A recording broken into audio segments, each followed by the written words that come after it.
আরেকটা কথা যে এই ফর্মুলা খাওয়াইলে ভ্যাকসিন করতে হয় না, এটা কিছু কিছু ইউটিউবার বলতেছে এই ফর্মুলা খাওয়াইলে ভ্যাকসিন করতে হবে না, ভ্যাকসিন ছাড়া তো মুরগি সব মারা যাবে।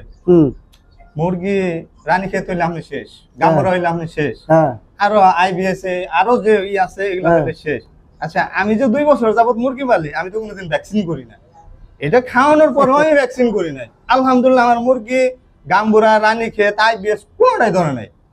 আমার এখানে কন্টিনিউ ডক্টর যায়, সে দেখে আমার যে খামার আর অন্য অন্য খামার ভিজিট করে, সে নিজেই বলে যে ভাই আপনার খামারের মতো আমি খামার খুব কম পাইছি, আর মুরগি এত পরিষ্কার এত সুন্দর।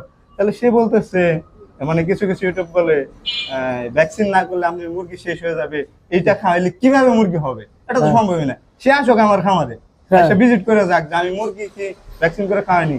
আর ভ্যাকসিন করার নিয়ম হলো আপনার হাতে -5 ডিগ্রি তাপমাত্রা থাকতে হবে, মাইনাস থাকতে হবে। আমি মাইনাস রাখবো কি হবে? আমি যে ভ্যাকসিনটা গুলিয়ে খাওয়াবো ওটা তো মাইনাসে খাওয়াইতে হইব, মাইনাস কিভাবে রাখবো আমার এটা বুঝিয়ে দেওয়া যায়। আর আমার অরিজিনাল ভ্যাকসিন কে দেবে?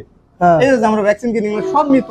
আমি শুরুর দিকে খাওয়াইছি, কোনো কাজ করে না। ভ্যাকসিন খাই আমি আর ক্ষতিগ্রস্ত হয়েছিলাম, আমার 3টা চালানে লস গেছে। 3 চালানে লস ভ্যাকসিন দিয়ে, ভ্যাকসিন খাইয়ে। অনেকে তো বলতেছে ইউটিউবে দেখি তো আমি ওই প্রতিনিয়ত ভিডিও ছাড়তেছে যে ভ্যাকসিন ছাড়া মুরগি পালা যাবে না। তো আপনি ভ্যাকসিন ছাড়া মুরগি অবশ্যই বলতেছে। খালি আমি না, আমার এক বড় ভাই তার 10,000 খামার, সে কোনোদিনও ভ্যাকসিন করে না। সে 30 বছর যাবত আজকে খামার করতেছে। খামারে? আরে বাবা, 30 বছর কাছ থেকে আমরা পরামর্শ নিই ভাই, যে তখন যে প্রথম বললো সে আমার তো ভ্যাকসিন করি না, আমাদের 10,000 খামার, তোমরা ভ্যাকসিন করো, বুঝি না কিছু, এগুলো কি অরিজিনাল ভ্যাকসিন? তুমি জানো কি হবে? আমি প্রাণী সম্পদ অধিদপ্তর যে আমাদের মির্জাপুর গুরাইজ অফিস, ওইখান থেকে যে ভ্যাকসিন নিয়ে আসছি, ওইখানে এক ডক্টরের সাথে পরিচয় হলো। পরে বলতেছি ভাই ভ্যাকসিন তো নিয়ে এরকম যাইতেছি, ওই যে ভ্যাকসিন নিতেছেন আমাকে ওই জায়গায় আসার আগে তো মরে জায়গা, আমাদের এখানে আসার আগে মারা যায়, তাহলে আপনি না কি উপকার পাইবেন?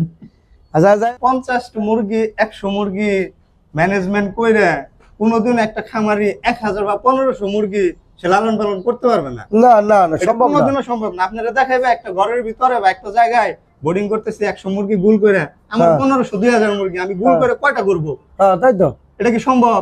না, সম্ভব না। তাহলে আমার আমি 10টা যদি করি আমার কর্মচারী লাগবে 2 জন, আর আমি 1500 2000 মুরগি বলে আমার কোনো কর্মচারী নাই। এগুলো কারা দেখায়? কারা দেখায়?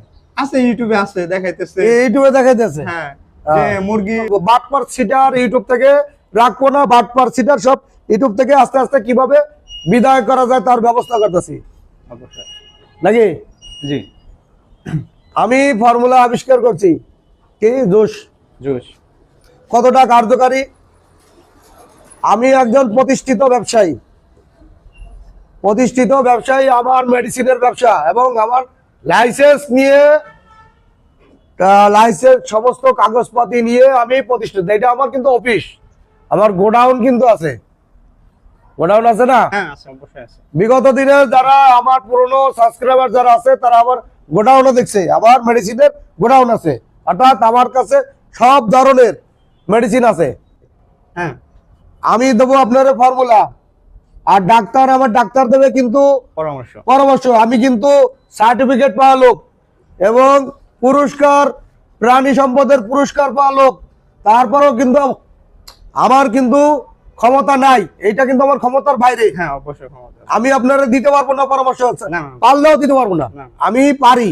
হ্যাঁ, আমার সার্টিফিকেট আছে, অর্থাৎ আমার দেওয়ার ক্ষমতা আছে। হ্যাঁ এখতিয়ার আছে, কিন্তু ক্ষমতা কিন্তু আমার আছে, আমার সার্টিফিকেট যেহেতু আছে, লাইসেন্স যেহেতু আমার আছে, আমার দেওয়ার ক্ষমতা আছে। অনেক ইউটিউবার ভাই তারা সার্টিফিকেট তো নাই, তারপরে আপনার ডাক্তারও নাই, তারা কিভাবে আপনার একটা মানে এই ওষুধ, এই রোগ হয়েছে, এই ওষুধ চালান, সে কি ডাক্তার না? তাহলে সে কিভাবে দেয়? সেটা আসলে তারা দেয় হলো খামার জগতে অনেকদিন যাবত কাজ করতেছে, হ্যাঁ, সেই হিসেবে মনে করে যে এটা পারফেক্ট। কিন্তু আমি খামারে যতদিনই থাকি আমি জানি এই মুরগির এই সমস্যা, এই মেডিসিন দিলে, তারপর আরেকটা খামারের ওই পরামর্শ না দিয়ে বেটা ডাক্তারের সাথে পরামর্শ নেবে। এখন আমি খাওয়াইতে বললাম একভাবে, সে খাওয়াইল অন্যভাবে, দোষটা কিন্তু আমার উপরে পড়বে। তাহলে এই লোকগুলোরে কিভাবে কি করা যায়, এর বিকল্প ব্যবস্থা আমি করব। আগামীতে প্রাণী সম্পদের ডাক্তারদের নিয়ে সরকারি পর্যায়ের লোকের সাথে বসে তারপরে এই ব্যবস্থা করবো, কারণ আমার হাতে সরকারি পর্যায়ের লোক আছে। আমি কোন মাপের লোক, কোন পর্যায়ের লোক, সমস্ত কিছু পরে ধীরে ধীরে সামনে আনবো, যেহেতু আমার ডাক্তার আছে। হ্যাঁ, আর প্রাণী সম্পদ থেকে পুরস্কার পাওয়া লোক আমি, তাহলে এগুলোর ব্যবস্থা কি করা লাগে সেগুলো আমি করবো। এখন আপনারা বলেন, ফর্মুলা দিয়ে তো টাকা নি নেয় না নিজি, না না কোনো টাকা নেন নাই। মুরগি ফর্মুলা দিছি, খাবার খাওয়াইছেন। হ্যাঁ অবশ্যই।